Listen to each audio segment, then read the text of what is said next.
말씀 제목 따라해 보겠습니다. 나의 완전한 자야 문 열어다고. 지난 한 주간 주님이 여러분 마음 안에 들어오셔서 모략과 향재료를 거두심으로 곧 예수님의 죽으심과 연합하고 주님의 부활하심과 연합하는 여러분의 경험을 거두심으로 주님께 꿀송이와 꿀을 드시게 하고 포도주와 젖을 마시게 했습니까? 매일 삶 가운데 신부의 반응은 보고 듣고 생각하고 말하고 행동하는 것을 통해 주님의 죽으심과 연합하는 모략과 주님의 부활하심과 연합하는 향재료를 모으는 것이고, 주님은 신부의 마음 안에 모은 모략과 향재료를 거두십니다. 신부의 마음 안에 모인 모략과 향재료를 거두는 것이 주님께는 꿀송이와 꿀을 두시는 것과 같고 포도주와 젖을 마시게 하는 것과 같습니다. 예를 들자면 염려, 불평, 미워할 수밖에 없는 상황에도 불구하고 염려, 불평, 미워하는 옛사람을 죽이고 염려, 불평, 미워하지 않는 새 사람을 부활시켜 염려, 불평, 미워하지 않는 것이 바로 모략과 향재료를 마음에 모으는 것이고, 이것을 주님이 거두시는 것이 바로 주님께 꿀송이와 꿀을 드시게 하고 포도주와 젖을 마시게 하는 것과 같습니다. 또 다른 예를 들자면 기뻐하고 기도하고 감사할 수 없는 상황에도 불구하고 기뻐하지 않고 기도하지 않고 감사하지 않는 옛사람을 죽이고 기뻐하고 기도하고 감사하는 새 사람을 부활시켜 기뻐하고 기도하고 감사하는 것이 바로 모략과 향재료를 마음에 모으는 것이고, 이것을 주님이 거두시는 것이 바로 주님께 꿀송이와 꿀을 드시게 하고 포도주와 젖을 마시게 하는 것과 같습니다. 이해가 되십니까? 여러분이 하나님의 모든 말씀에 순종하는 것이 모략과 향재료를 마음에 모으는 것이고, 이것을 주님이 거두시는 것이 바로 주님께 꿀송이와 꿀을 드시게 하고 포도주와 젖을 마시게 하는 것과 같다는 사실을 믿으시기 바랍니다. 이런 후에 주님은 주님의 친구들과 사랑하는 사람들을 불러 신부의 마음 안에 저장된 모략과 향재료를 함께 먹고 마시고 많이 마시기를 원하십니다. 하지만 신부는 오직 주님만을 사랑하기에 주님만을 위하기에 마음에 저장한 모략과 향재료를 다른 이들과 나눈다는 것이 부담스러운 것입니다. 왜냐하면 예전의 신부는 이미 주님만을 위한 잠근 동산, 덮은 우물, 봉안샘으로 자신을 단장한 경험이 있기 때문입니다. 보고 듣고 생각하고 말하고 행동하는 몸을 통해 들어오는 육체와 세상과 자아와 죄와 사탄과 사망을 막고 주님이 원하시는 것만 보고 듣고 생각하고 말하고 행동하는 훈련을 통해 승천의 경험을 한 신부에게는 주님 외에 다른 사람을 상대한다는 것이 자신의 마음의 평강을 깰 수 있기에 거절하고 싶은 것입니다. 하지만 하나님의 보좌를 두르고 있는 내 생물 중에 모든 것을 초월한 독수리가 된 후에 다시 땅으로 내려와 사람을 돕는 소가 되어야 하는 것처럼 신부는 주님만을 위해 저장한 모략과 향재료를 주님의 친구들과 사랑하는 사람들을 위해 공급해야 할 책임이 있는 것입니다. 하나님이 노아를 택하심도 아브라함을 택하심도 모세를 택하심도 사사들을 택하심도 12 제자를 택하심도 다 그들에게 자신을 보이시고 연단하심으로 그들과 개인적이고 실제적인 친밀한 관계를 맺으신 후에 그들로 하나님의 백성들을 구원하게 하신 것입니다. 여러분은 지금 주님의 신부의 길로 잘 나아가고 계십니까? 그렇다면 나 자신과 주님만이 아닌 이웃도 위한 신부라는 사실을 명심하시기를 바랍니다. 신부에게는 주님의 친구들과 사랑하는 사람들을 붙이십니다. 그래서 신부에게 저장되어 있는 모략과 향재료를 거두게 하시는 것입니다. 저희 시온교회가 주님의 죽으심과 부활하심에 연합함으로 곧 모략과 향재료를 모음으로 신부단장이 되어가니까 요즘 주님의 친구들과 사랑하는 사람들을 보내고 계시지 않습니까? 요즘 저희 시온교회에 오신 분들을 보십시오. 다 주님의 친구들과 사랑하는 사람들이지 않습니까? 그래서 함께 신부단장하라고 보내시는 것입니다. 그런데 이분들에 대한 여러분의 태도는 어떻습니까? 혹시 부담스러워하지는 않습니까? 함께 하나가 되려면, 서로에게 적응하려면 여러 가지 시행착오가 있어야 하기에 힘들어하지는 않습니까? 아직 주님의 마음을 이해하지 못하기 때문입니다. 하나님이 저희 시온교회와 저를 신부로 택한 이유는 제가 먼저 주님의 죽으심과 부활하심의 연합함으로 곧 모략과 향제로를 모음으로 신부단장하면 그로 인해 주님의 친구들과 사랑하는 사람들을 보내주심으로 그들도 함께 신부단장케 하시는 것입니다. 시온교회와 저 그리고 먼저 신부된 성도님들은 자신이 먼저 신부단장한 것은 주님의 친구들과 사랑하는 사람들을 위함이라는 사실을 꼭 명심하시기를 바랍니다. 지금 많은 교회에서는 여러 가지 프로그램과 교육, 특별 강사 초청 및 편의시설 제공 등을 통해 지역 주민과 타교회 신자들을 모으고 있습니다. 물론 그래서 부흥되는 교회도 많습니다. 부흥이 무엇입니까? 숫자가 많아지면, 교인 수가 증가하면 부흥입니까? 아닙니다. 부흥이란 성도 안에서의 하나님의 성품과 사역, 곧 다스림의 확장입니다.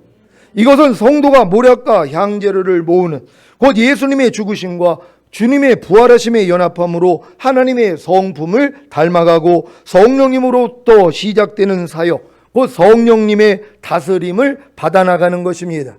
이때 주님이 그것을 거두시고 기뻐하심으로 주님의 친구들과 사랑하는 사람들을 보내주시는 것이 부흥입니다. 그래서 하나님이 먼저 노아와 노아의 가족들을 통하여서 상중하 3층으로 방주를 짓게 만들잖아요. 방주가 완성이 되니까 하나님이 부정한 짐승 2쌍씩, 정한 짐승 7쌍씩, 공중의 새들 7쌍씩을 하나님이 방주 안으로 모으시는 것이란 말이에요. 이게 하나님의 말씀으로는 부정적인 말씀을 내가 받아들여서 행하는 것이고, 긍정적인 말씀을 내가 받아들이고 순종하는 것일 뿐만 아니라, 아직 부정한 짐승의 단계에 있는 분들, 아직 믿음이 요 수준에 있는 분들도 하나님이 뭐예요? 교회 안으로 불러들인단 말이에요. 여기서 양육받으라고요. 그리고 정결한 짐승 7쌍, 요 수준에 있는 분들도 오고, 공중의 새들에 있는 높은 수준에 있는 이런 성도들도 이제 방주가 완성이 되니까 하나님이 보내주시는 것이란 말이에요. 보낸 이유가 뭐예요? 여기서 이제 이 양식, 모아놓은 양식을 먹음으로써 버티라는 것이에요. 그 대홍수를 이겨나가라는 것이란 말이에요. 그래서 하나님이 저희 교회에 이런 분들을 보내주시는 것이란 말이에요. 그러니까 그런 분들을 부담스러워하지 아니하고, 여러분이 겪었던, 여러분이 지금 은혜 받아왔던 것들로 그들을 공급해 줘야 되는 것이란 말이에요. 근데 이게 부담스럽단 말이에요. 왜요? 아니 내가 주님만을 위해서 준비했는데 주님만 와서 드시지, 왜 또 주님의 친구들과 주님의 사랑하는 자들이 왜 내가 또 그들을 먹여야 됩니까? 힘들게요. 이런 마음이 나올 수 있단 말이에요. 저희 교회가 여지껏 신부단장하느라고 나 자신을 단장하기 위해서 사실 뭐 외부로 나가가지고 복음을 전하고 이런 거 잘 안 했단 말이에요. 근데 지금은 때가 되니까 뭐예요? 이제 매주 나가잖아요. 왜요? 우리만이 단장하는 게 아니라 우리를 통하여 다른 사람들을 하나님이 구원하기를 원하시는 거란 말이에요. 그 담대하게 여러분이 지금 전하고 있는 거 아닙니까? 이제 여러분들은 여러분 안에 모아놨던 이 모든 것을 이제 주님뿐만 아니라 주변에 있는 사람들에게 나눠줘야 된다는 걸 믿는 여러분 되시기를 바랍니다.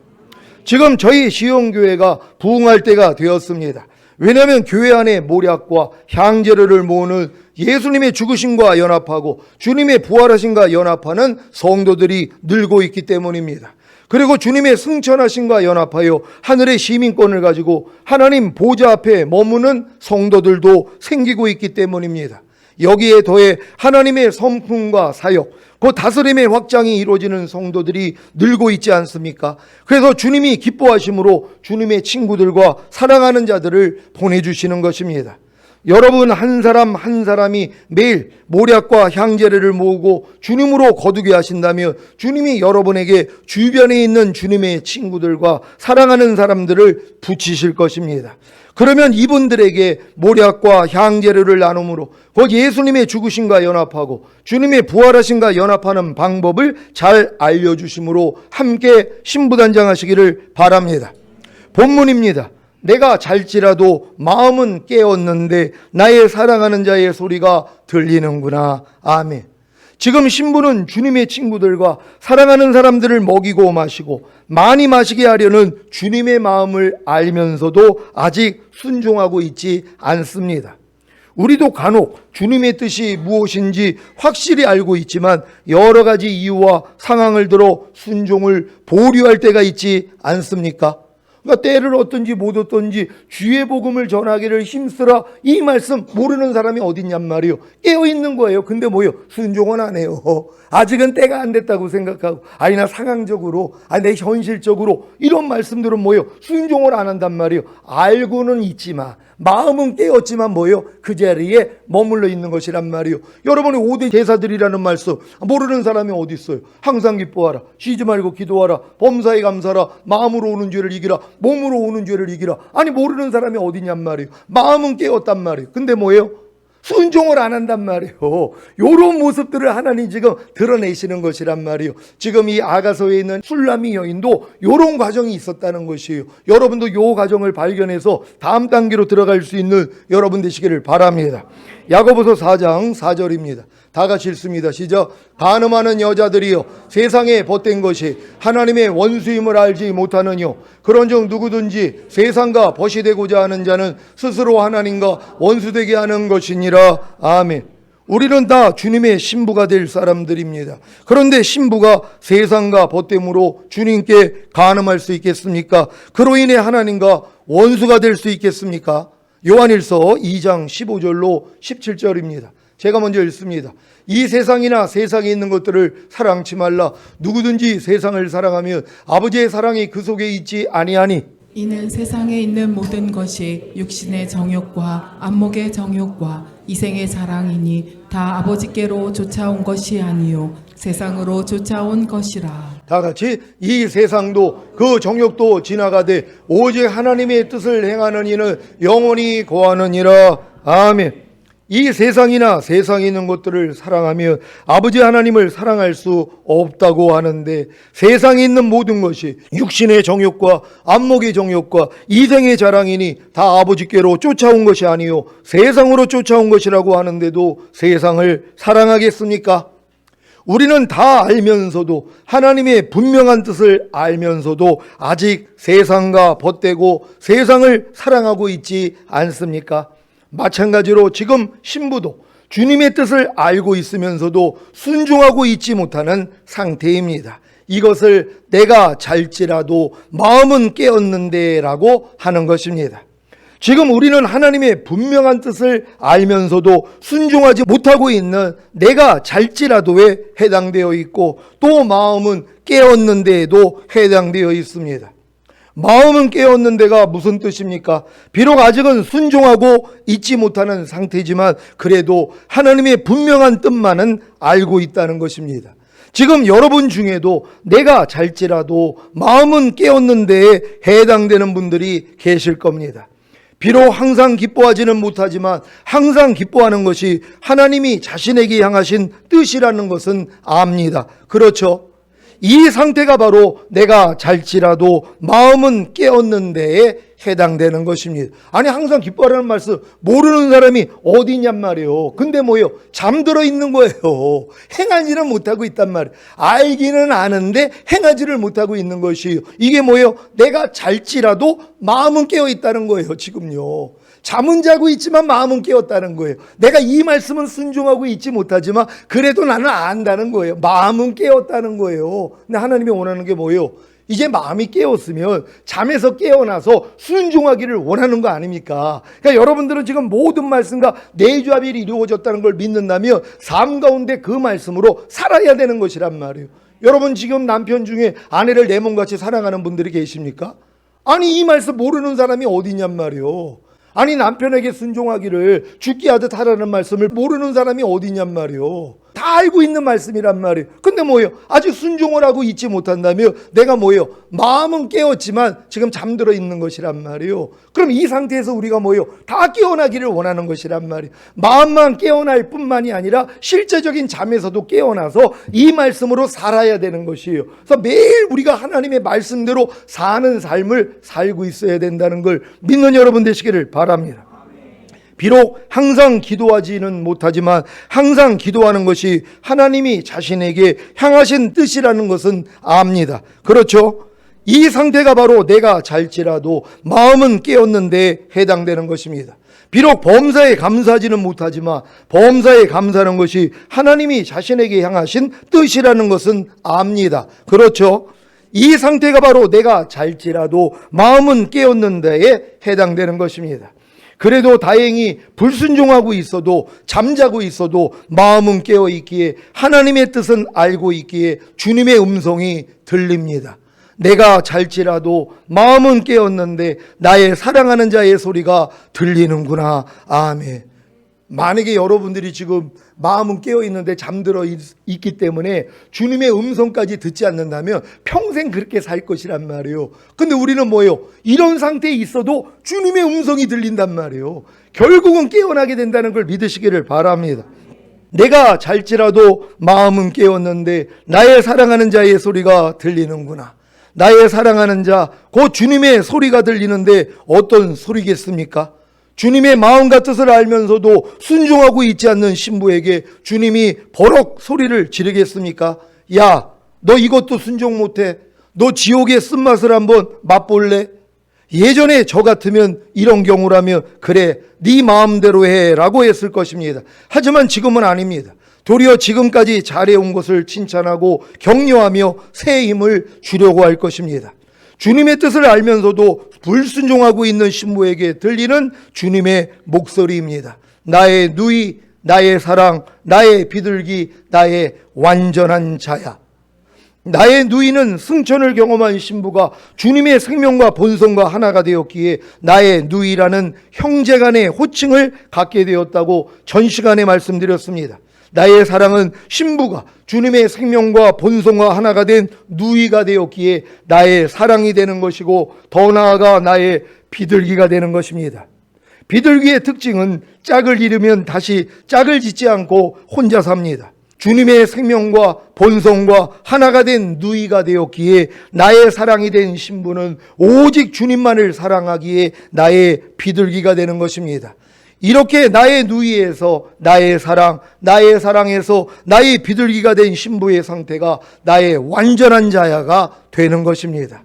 지금 주님께 불순종하고 있는 신부에 대해 주님의 분명한 뜻을 알면서도 머물고 있는 잠자는 신부에게 주님은 도리어 나의 누이, 나의 사랑, 나의 비둘기, 나의 완전한 자야 하는 음성을 주십니다. 여러분이 지금 확실한 주님의 마음과 뜻을 알면서도 불순종하고 있는데 주님이 부드러운 음성으로 나의 누이, 나의 사랑, 나의 비둘기, 나의 완전한 자야 라고 하신다면 여러분 감정이 어떻겠습니까?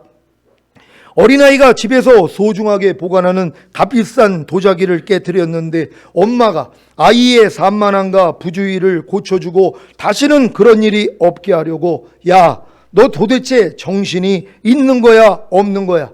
눈은 뭐하러 달고 다녀? 너 눈이 삐었어? 왜 이렇게 산만하고 부주의해? 옆집 개똥이 좀 본받아. 걔는 얼마나 착하고 얌전하니? 너 또 그럴 거야? 이따 아빠 오면 넌 죽었어. 이게 얼마짜린 줄 알아? 아유 지겨워. 저 왼수 내 방으로 가서 손 들고 있어. 무섭죠? 이런 호통을 당한 아이가 그 다음부터 더 조심하면서 실수하지 않을까요? 아닙니다. 더 주눅이 들고 자신감을 상실하고 매사에 야단 맞지 않으려고 더 긴장해서 계속 실수하게 되는 것입니다. 반면에 엄마가 어린아이가 집에서 소중하게 보관하는 값비싼 도자기를 깨뜨렸을 때 얘 어디 다친 데 없니? 다행이다. 엄마는 내가 어디 다쳤을까봐 숨이 멎는 줄 알았어. 내가 엄마 아빠에게 얼마나 소중한 아이인데. 엄마 이거 아빠가 아끼는 도자기인데 제가 산만하고 부주의해서 깼어요. 죄송해요. 나 아빠한테 혼나겠죠. 무슨 소리야? 이 비싼 도자기보다 아빠는 너를 훨씬, 아니 이런 도자기하고는 비교할 수 없을 만큼 널 더 사랑하시지. 그리고 이건 내가 처음으로 실수한 거잖아. 괜찮아. 누구나 실수는 하는 거란다. 하지만 지금 너처럼 자기 실수를 인정하고 죄송한 마음을 갖는 것이 더 훌륭한 거야. 야, 우리 아들이 아빠 물건에 대해 죄송한 마음도 갖고 이제 철이 다 들었네. 아빠가 기특해 하시겠다. 이런 위로를 받은 아이의 미래의 삶이 어떨 거라고 짐작하십니까? 앞으로 온 집안에 도자기가 남아있지 않겠습니까? 아니면 다시는 도자기를 깨는 일이 없겠습니까? 사람의 마음과 행동을 바꾸는 것은 바로 마음에 감동을 주는 것입니다. 그래야 우러나오는 행동, 그 스스로 상대를 기쁘게 하려는 마음이 나오는 것입니다. 지금 주님은 주님의 확실한 뜻과 마음을 알고 있지만 순종하고 있지 않는 신부에게 먼저 자신의 사랑을 보여주십니다. 나의 누이, 나의 사랑, 나의 비둘기, 나의 완전한 자야. 주님은 지금 신부에게 너는 나의 누이, 나의 사랑, 나의 비둘기, 나의 완전한 자야 라고 하시며 지금 현지의 신부에 대한 주님의 믿음과 소망과 사랑을 보이십니다. 그리고 말씀하십니다. 문 열어다고 내 머리에는 이슬이, 내 머리털에는 밤 이슬이 가득하였다. 아멘. 신부가 주님에 대해, 주님의 뜻과 말씀에 대해 마음의 문을 열 때까지 주님은 머리에 이슬이, 머리털에 밤 이슬이 가득한 상태로 기다리시며 말씀하십니다. 문 열어다고. 지금 여러분에게는 주님이 어떤 말씀으로 마음의 문을 두드리십니까? 혹시 수년 동안 용서하라는, 미워하지 말라는, 불평하지 말라는, 범사에 감사라는 주님의 목소리가 들리는데 아직 주님을 문 밖에 세워놓고 있지는 않습니까? 지금 하나님이 여러분에게 지금껏 신앙생활하면서 여러분에게 요구하신 말씀들이 있었을 거란 말이에요. 여러분 믿음의 분량에 맞는 어떤 말씀을 주실 것이란 말이에요. 모든 일을 원망과 시비가 없이 하라. 너희가 먹든지 마시든지 무엇을 하든지 다 하나님의 영광을 위해서 해라. 너희가 말이나 이래나 다 주 예수의 이름으로 주 예수의 마음으로 해라. 너희가 깨든지 하든지 항상 주와 함께 동행하는 삶을 살아라. 자, 이런 음성들이 들릴 거란 말이에요. 근데 많은 사람은 뭐예요? 들려도 뭐예요? 반응하지 않는단 말이에요. 근데 주님이 뭐라고 그래요? 내가 지금 이 밤 이슬이 내 머리에 지금 다 있다는 거예요. 왜? 문을 열어주지를 않으니까. 그러니까 어떤 말씀이 지금 여러분 안에 들어와가지고 같이 거처가 돼서 같이 살기를 원하는 말씀들이 얼마나 많이 있냔 말이에요. 말씀이 육신을 입고 오신 분이 예수님이신 것처럼 이제 말씀이신 주님이 여러분 육신 안에 들어와서 여러분과 하나가 되기를 원한단 말이에요. 뭐뭐 하라, 뭐뭐 하지 말라, 뭐뭐 버려라, 뭐뭐 지켜라는 말씀들이 여러분 안에 들어와서 하나가 되기를 원하는데 어떤 말씀에 대해서는 도저히 문을 열지 않는단 말이에요. 들어가지를 못하는 거예요. 아무리 문을 두드리고 있어도 이 말씀만큼은 나는 받아들일 수 없습니다. 내가 당신의 이 말씀을 받아들이며 나는 힘들어져요. 내 삶이 어려워져요. 내가 쓸 것을 못 써요. 그러니까 난 당신 이 말씀은 내가 거절하겠습니다. 이런 분들이 얼마나 많이 있냔 말이에요. 하나님의 온전한 11조를 드리라고 그렇게 말씀하지 않습니까? 이걸 도둑질을 한단 말이에요. 도둑질하는 사람마다 이 천년왕국에 못 들어간다고 성경에 기록이 되어 있는데도 이런 말씀을 무시하는 거예요. 이런 분들 죽은 다음에 가는 천국은 갈 수 있어요. 하지만 천년왕국은 아니란 말이에요. 왜? 이것 때문에 마귀가 역사할 거란 말이에요. 아니 얘는 하나님의 것을 도둑질하고 하나님의 도둑질하는 사람은 하나님의 나라 천년왕국에 못 들어간다 해놓고서 왜 저 사람은 왜 천년왕국에 집어넣습니까? 하나님이 이런 얘기를 듣는 분이 아니시란 말이에요. 그러니까 반드시 여러분이 뭐예요? 자신을 꺾고 순종해야 되는 것이란 말이에요. 근데 이런 말씀에 대해서 문을 닫고 있다는 것이란 말이에요. 열지를 않는 것이에요. 오른뺨을 맞으면 왼뺨을 돌리라. 악을 악으로 욕을 욕으로 갖지 말고 도리어 복을 빌라. 이런 말씀들. 너희가 여러 가지 시험을 만나거든 온전히 기쁘게 여기라. 환난 가운데 즐거워하라. 이런 말씀들이 얼마나 지금까지 여러분의 문을 두드리고 있었냔 말이에요. 근데 뭐예요? 외면하는 것이란 말이에요. 받아들이기 싫다는 것이에요. 주님 조금만 더 기다려주세요. 지금은 아직 내가 순종할 때가 아닙니다. 그러다가 주님 지금 오셨단 말이에요. 얼마나 이게 억울한 일입니까? 그러니까 지금 여러분들이 순종하지 못하는 말씀, 영접하지 못하는 말씀이 하나도 없어야 되는 것이에요. 그러니까 여러분이 지금 돌아보셔야 돼요. 내가 어떤 말씀에 대해서 주님이 이렇게 밤이슬이 맞도록 문 밖에서 문을 두드리고 있는데 내가 지금 강팍한 마음 때문에 이 말씀은 받아들이지 않고 있지 않는가 돌아보셔야 되는 것이에요. 그리고 회개하고 뭐예요? 마음을 열어야 되는 것이에요. 그럴 때 하나님의 모든 말씀이 여러분에 들어와서 여러분을 통해 나타나는 영광 단계까지 들어가는 것이란 말이에요. 이런 여러분이 다 되시기를 바랍니다. 지금 머리에 이슬이, 머리털에 밤 이슬이 가득한 주님이 말씀하십니다. 나의 누이, 나의 사랑, 나의 비둘기, 나의 완전한 자야, 문 열어다고. 사랑하는 시온의 성도 여러분, 우리는 다 주님의 신부들입니다. 이제 주님의 목소리를 듣고 주님의 말씀과 뜻을 알고 마음의 모심으로 순종하는 삶을 사시기를 예수 그리스도의 이름으로 축원합니다. 오늘 선포된 말씀을 통하여 오늘 주님 말씀하십니다. 나의 완전한 자야. 이렇게 말씀을 해요. 여러분들에게 지금 완전한 자라는 것이에요. 저가 한 제물로 거룩하게 된 자들을 영원히 완전케 하셨느니라. 여러분이 전인구원과 내주아벨의 구원을 받았다며 여러분이 완전한 자잖아요. 그래서 지금 요구하시는 거예요. 문 열어달라는 거예요. 넌 이제 완전한 자가 됐잖아. 이제 문 좀 열어. 내가 모든 말씀으로 네 안에 들어가서 너랑 같이 살기를 원해. 볼지어다 내가 문 밖에서 문을 두드리노니 누구든지 내 음성을 듣고 문을 열면 내가 들어가 너와 더불어 먹고 너는 나로 더불어 먹으리라. 이게 이루어지는 것이란 말이에요. 이런 삶을 살다가 주님 얼굴 뵙기를 원합니다. 주여 한번 외쳐 기도합니다.